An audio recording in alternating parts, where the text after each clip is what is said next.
politics can be a force for good. We will show that. We've changed the Labour Party, returned it to service, and that is how we will govern. A promise of change from a Prime Minister who was elected to end sleaze and govern for the country.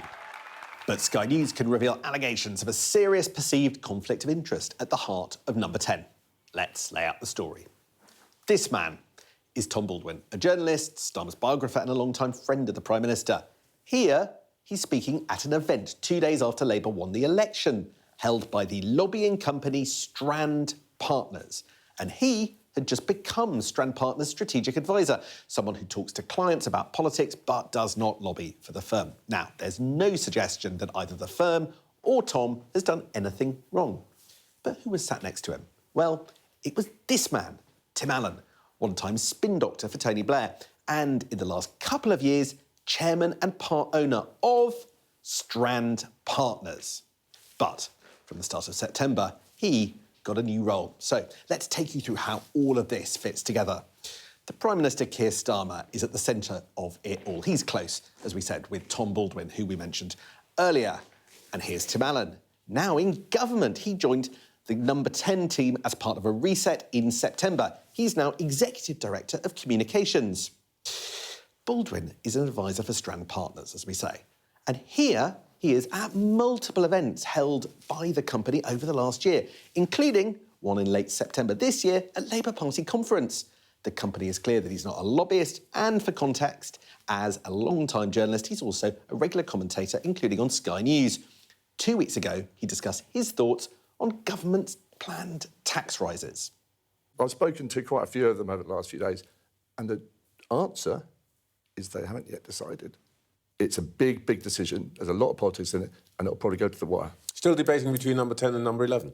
Inside Number 11, inside Number 10, elsewhere in the government. Now back to Tim Allan. When he entered government, he stepped down as a director of Strand Partners, but he still has a 10% share in the company. Now, I want you to look at this. It's the listing on Companies House. The 100,000 that you've got here, well, that equates to 10% of the company.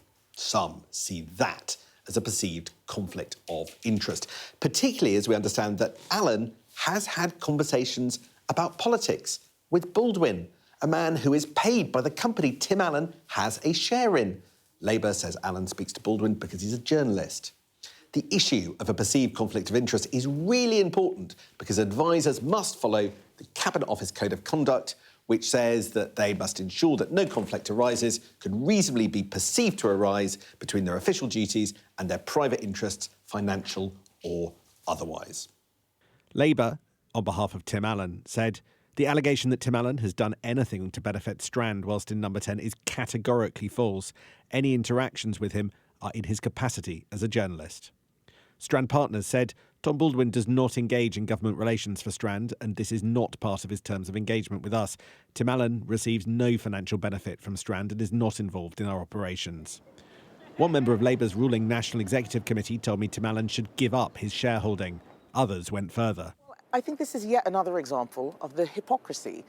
Labour said that they were going to hold themselves to the highest standards of integrity. They've made a big song and dance about clamping down on lobbying. Keir Starmer is clearly quite close to Tom Baldwin. Do you think that there should be any safeguards in that relationship, given that Tom Baldwin works for a lobbying company? Well, when I was in government, if you had people from lobbying firms speaking to ministers, you always had a civil servant in the room who was taking notes. So let's see the records of the conversations that Tom Baldwin has had with the Prime Minister. What have they been talking about? Demands for answers from across the political spectrum. What do you make of what's happened?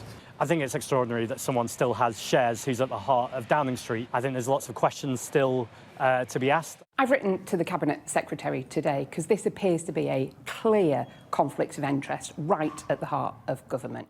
The man in the background tasked with fixing Keir Starmer's image, now facing questions of his own. Sam Coates, Sky News, Westminster.